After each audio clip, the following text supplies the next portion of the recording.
Halo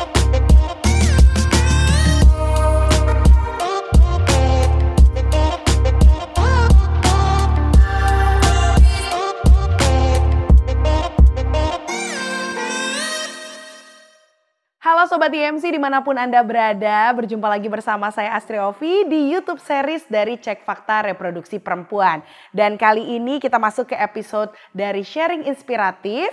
Siapakah sosok yang akan ngobrol bersama saya? Tahan terlebih dahulu karena saya akan memperkenalkan ya, ini dokter yang akan ngobrol-ngobrol juga bersama kita hari ini, yaitu Dr. Caroline Tirtajasa SPOGK yang merupakan dokter spesialis kebidanan dan kandungan konsultan, subspesialis fertility dan juga hormon reproduksi. Dan beliau juga ahli bedah laparoskopi dari Rumah Sakit IMC Pulau Mas. Kali ini saya juga kedatangan Ibu Patmarini. Halo Ibu. Halo, selamat pagi. Apa kabar dokter? Apa kabarnya? Baik. Luar biasa sekali. Nah, hari ini kita akan menggali nih kira-kira ada cerita apa yang mungkin bisa menginspirasi perempuan-perempuan di luar sana. Sebelumnya Ibu Patmarini, mungkin boleh diceritakan nih keluhan awalnya. Apa sih yang dirasakan sampai akhirnya merasa, wah saya butuh bantuan nih dari seorang dokter? Awalnya saya itu memang dari gadis ya, dari remaja itu saya kalau mens itu banyak dan sakit. Cuman kan kalau orang tua zaman dulu ya bilangnya itu tuh suatu hal yang wajar. Nggak apa-apa, nanti juga kalau sudah nikah hilang sendiri gitu. Umumnya bilang begitu kan. Tapi ternyata memang nggak, setelah menikah berkurang rasa yang sakitnya, tapi mens tetap banyak. Nah pas sudah beberapa tahun belakangan, sekitar 5 tahunan, mens itu makin banyak. Cuman yang mulai bermasalah itu setelah 3 tahun. 3 tahun belakangan mens itu dok banyak dan sering banget nyeri, kadang-kadang juga bisa pingsan gitu. Mengganggu banget ya? Banget. Ya? Sampai kalau sakit itu ya nggak bisa bangun ya, tiduran gitu, pakai bantal anget di perut. Terus awalnya biasa ya, orang Indonesia kan kepinteran cari Google, cari di Google, dokter Google, tanya kenapa gitu. Awal-awal saya nggak ke dokter, makin parah udah gitu mensnya makin nggak teratur, makin lama durasinya bisa 2 minggu, bahkan pernah sampai 1 bulan full. Terus lemes, pusing gitu ya, baru saya cari dokter. Oke, jadi awal keluhannya itu justru malah terasa nyeri dari sebelum menikah ya, sampai dengan setelah menikah juga masih terasa hal yang sama. Cuman dulu nggak paham kalau itu tuh masalah. Nah, karena kan kalau orang Indonesia biasanya, oh ini aman aja kok. Emang biasanya kalau seorang perempuan tuh sebulan sekali harus ngerasa sakit gitu ya, itu hal yang wajar. Nah, waktu itu bagaimana nih journey-nya memilih dokter dan juga rumah sakit sebelum ketemu sama Dokter Caroline? Awalnya dulu saya ke beberapa dokter memang ya. Biasanya saya kalau cari dokter memang selalu selektif, saya cari yang bagus gitu. Tapi memang karena rumah saya di daerah Tangerang, carinya lingkungannya rumah sakit Tangerang. Yang dekat rumah yang waktu itu ya. Mungkin setiap dokter pasti pinter ya, namanya udah lulus kedokteran. Cuman kan harus yang tepat dan klik dengan kitanya ya. Saya ke dokter yang pertama dikatakan ya mesti dikuret dulu. Bisa dilihat nanti hasilnya apakah polip, kanker atau hormon gitu. Cuman dari penjelasannya saya kurang klik. Jadi saya pindah ke dokter kedua, rumah sakit yang berbeda. Di sana dikatakan polip, dikuret. Sebulan stop pendarahannya. Tapi begitu lagi. Bahkan saya sampai 3 bulan full mensnya. 3 bulan full? Ya, sampai drop HB itu sempat 8, 7 pernah gitu. Jadi itu awalnya saya nggak ngerti kenapa ya, duduk aja bangun kok keleyang-keleyang gitu, pusing gitu. Akhirnya dilanjutkan, dikasih obat apa, tapi kok kayaknya nggak ada perubahan. Rekomendasi dari teman lagi, ada nih dokter yang bagus kata dia. Pasti kan semua dokter, setiap orang kan punya dokter yang klik sama masing-masing individu ya dok ya. Pasti bagus gitu, tapi belum tentu pas sama saya. Saya pindah lagi ke dokter itu, dikatakan ada endometriosis memang dari awal, tapi dikasih katanya harus disuntik KB ya, apa di ini. Saya sempat suntik KB 3 bulan, tapi nggak stop juga dok. Sampai sebulan full suntik lagi, suntik 3 bulan, saya 3 bulan berturut-turut disuntik. mungkin tetap aja berdarah iya, dan sakit ya. dan pada saat pengobatan itu pun berat badan saya sampai naik 10 kilo gitu Iya, loh. itu efek HB suntik 3 bulan itu. Iya. Berat Nah, badan efek hormon naik. juga ya. Jadi ya udah stres pendarahan, stres naik berat badan juga gitu ya. Tapi terus akhirnya dikasih obat minum. Dari situ dosis awal nggak mempan, dosisnya ditingkatkan baru mempan berhenti. Oke. Tapi ketergantungan dengan obat. Kalau obatnya stop, pendarahan lagi. Itu. Jadi mesti minum obat Minum terus obat gitu terus. ya. Kemudian saya dikuret lagi. Jadi dokter di sana pun heran gitu. Akhirnya coba kita kuret ya. Dari hasil kuret tetap dikatakan polip juga di sana. Jadi ada polip kata dia. Di sana itu masih Tangerang. Masih Tangerang. Oh, ini dokter ketiga berarti ya? Dokter ketiga. Oke, baik. Nah, terus dokternya bilang apa ada kaitan dengan tiroid ya? Katanya gitu. Kadang-kadang ada kaitannya juga. Tapi setelah dites memang agak tinggi sedikit. Cuman harusnya tidak bermasalah menurut beliau.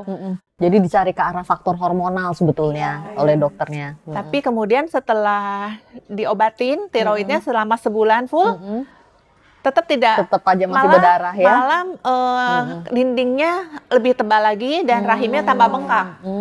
Gitu. Terus teman-teman tuh pada heboh gitu. Orang tua juga semua heboh. Kenapa sih nggak ke Pineng aja gitu? Dari dulu selalu bilang kenapa sih nggak ke Pineng aja? Kan orang Indonesia itu cenderungnya merasa di Pineng itu lebih baik gitu. Bisa kalau ke sana pasti selesai. Ngapain ngider-ngider di sini katanya Kalau gitu. di luar Indonesia lebih ahli dokternya katanya gitu. Iya, saya sampaikan sama suami saya. Cuman suami saya bilang, kenapa sih harus sampai ke luar negeri? Saya bilang ya, saya udah ke beberapa dokter juga gitu loh. Karena kan capek juga ya dok ya. Iya, udah berkali-kali ya. Udah berkali-kali. Dan keluhan tetap berjalan gitu ya dok ya. Malah menurut saya semakin gitu. Yang awalnya cuma bisa sampai sebulan full, ini bisa sampai 3 bulan full. Terus akhirnya nggak bisa stop kalau nggak ada obat gitu kan. Akhirnya suami saya, ya sudah kita coba ke Pineng. Ke Pineng pun saya coba tanya-tanya teman-teman yang pengalaman ke Pineng ya dok ya. Cari dokternya juga nggak asal juga gitu loh. Di sana bagus sih dokternya, menjelaskannya detail apa gitu. Terus di sana, jadi saya juga lebih terbuka ya dok ya. Dan saya sebetulnya awalnya nggak terlalu paham tentang laparoskopi. Di sana saya lebih paham. Dan saya kan juga dari riwayat perlengketan ya. Menurut beliau juga kalau laparoskopi lebih aman gitu untuk saya. Cuman suami saya bilang, kenapa harus di Pineng gitu. Suami saya lebih aman, lebih nyaman di Indonesia. Cuman saya bilang, saya sudah capek cari dokter. Saya bilang, udahlah saya nggak mau diobatin gitu. Saya sempat ngambek tuh dok.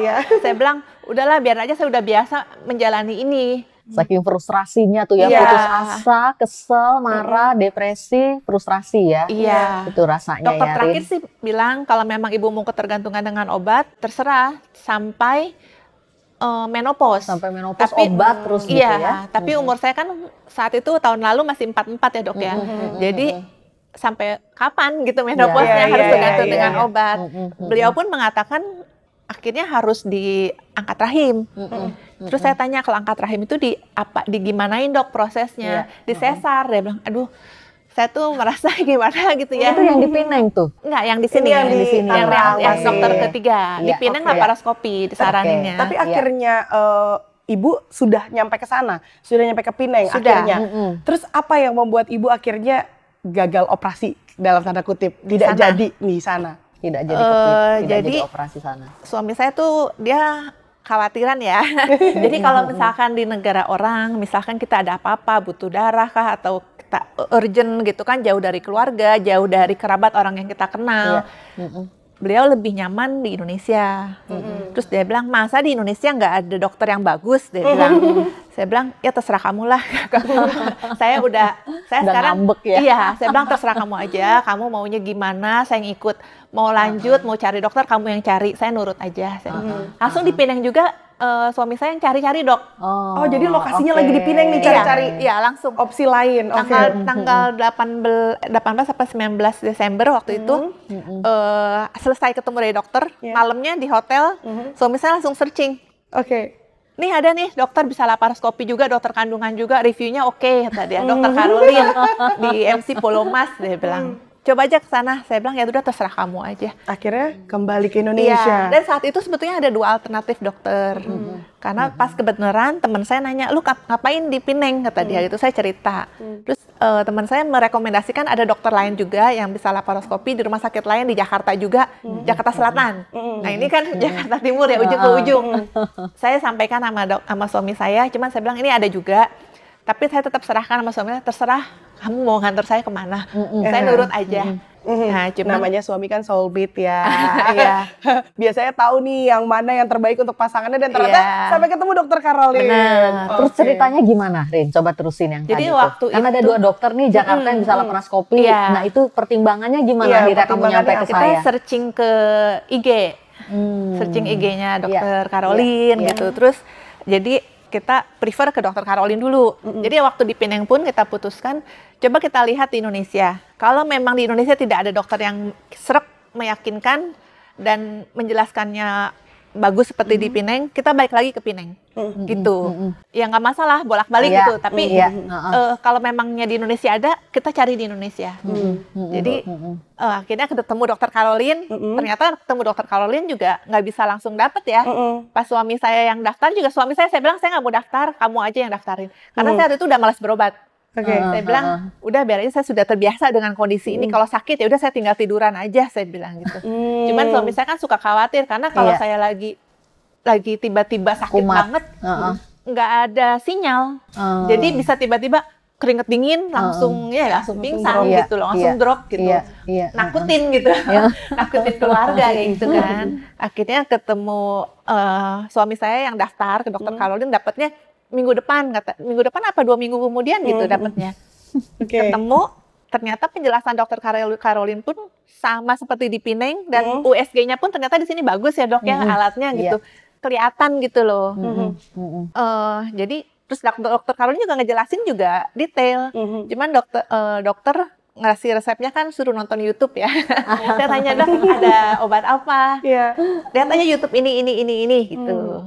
Oke, pada saat itu dokter diagnosisnya apa kepada ibu? Diagnosisnya adenomyosis ya Rin, proses endometriosis yang tumbuh di otot rahim. Itu memang membuat nyeri yang sangat hebat dan perdarahan.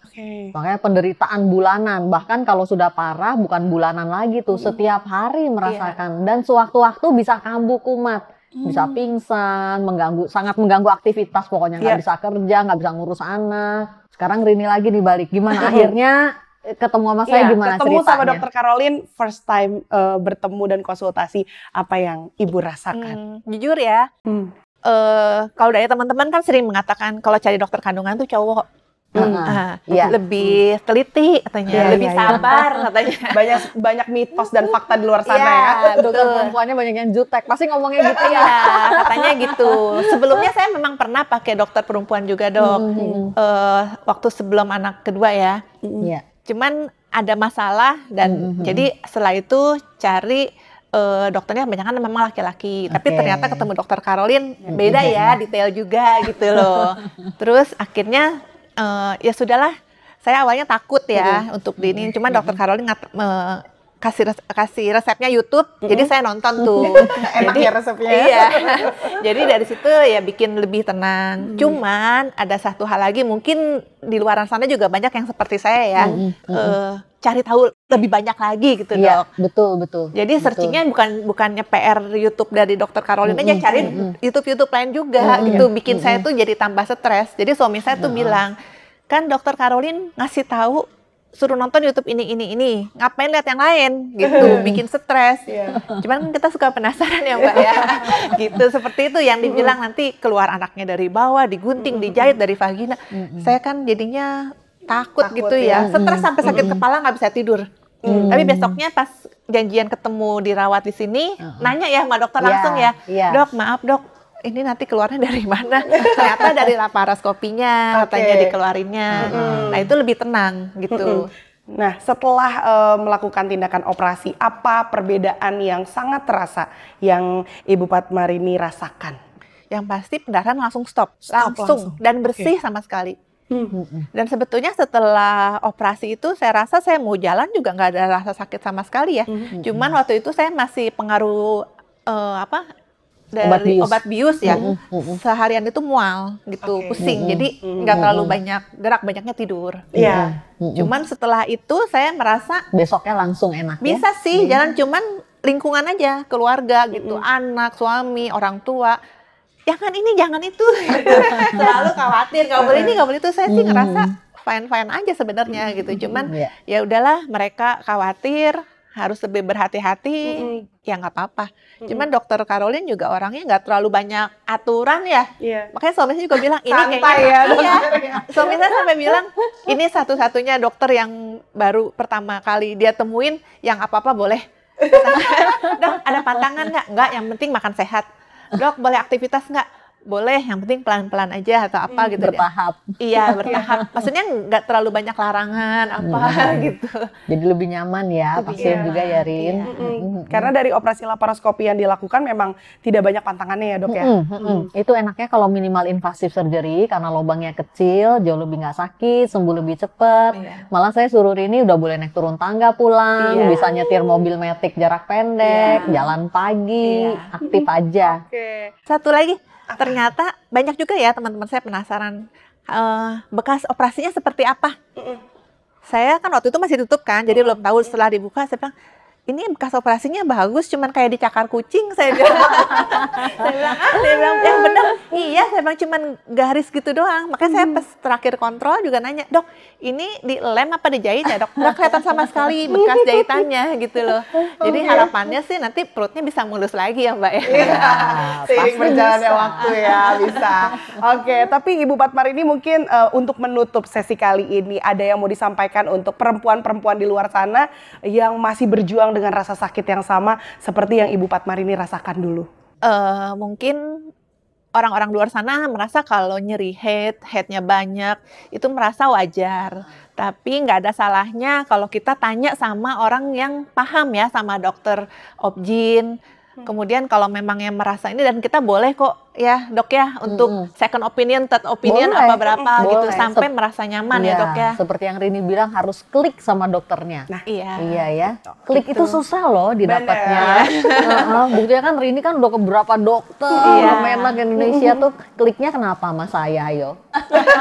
Karena dari pertanyaan kepo nih dari penjelasannya, dokter. Kenapa tuh kliknya ke dokter Caroline? sebetulnya saya kalau ke dokter obgyn itu memang nyamannya sama perempuan. Kalau sama laki-laki, walaupun saya sudah melahirkan selalu risih gitu loh sebenarnya. Cuman kan apa boleh buat ya. Tapi kalau sama perempuan kita lebih nyaman. Satu itu. Kedua, ternyata nggak juga kok dokter obgyn perempuan jutek atau teliti gitu, nggak juga gitu dok. Dan apa kalau misalkan ngerasa sakit atau apa, pas harus diatasi, jangan sampai jadi masalah besar. Terus jangan takut untuk mau operasi. Dulu juga emang saya agak takut ya. Terus pikiran, aduh nggak punya rahim. Suami saya, emang kamu mau punya anak lagi? Enggak sih, anak udah 2. Cuman rasanya perempuan gimana ya rahimnya diambil. Tapi ternyata nggak ada perbedaan rasa apa-apa sih. Lebih enak ya, kualitas hidupnya lebih bagus malah sesudah operasi. Dan operasi tidak semenakutkan yang dikira ya. Teman-teman bilang, sekarang udah lebih seger sih mukanya. Dulu tuh selalu dibilang, kamu pucat, setiap kali pucat. Saya sampai pakai lipstick, tapi tetap dibilang pucat gitu loh. Karena terus pendarahan ya. Iya. Oke, baik. Ibu Patmarini, terima kasih banyak sekali Sama-sama, sudah hadir Mbak di Ovi. sini, sudah sharing, menjadi inspirasi untuk banyak perempuan di luar sana. Dokter Caroline juga terima kasih banyak. Sama-sama. Terima kasih ya dok ya. Sehat selalu. Terima kasih Mbak Ovi. Baik, dan Sobat IMC dimanapun Anda berada, itu dia tadi sharing inspiratif kali ini. Dan tentunya Anda bisa menyaksikan episode-episode sebelumnya di YouTube series dari Cek Fakta Reproduksi Perempuan. Saya Astri Ovi pamit undur diri dan sampai berjumpa di video-video berikutnya.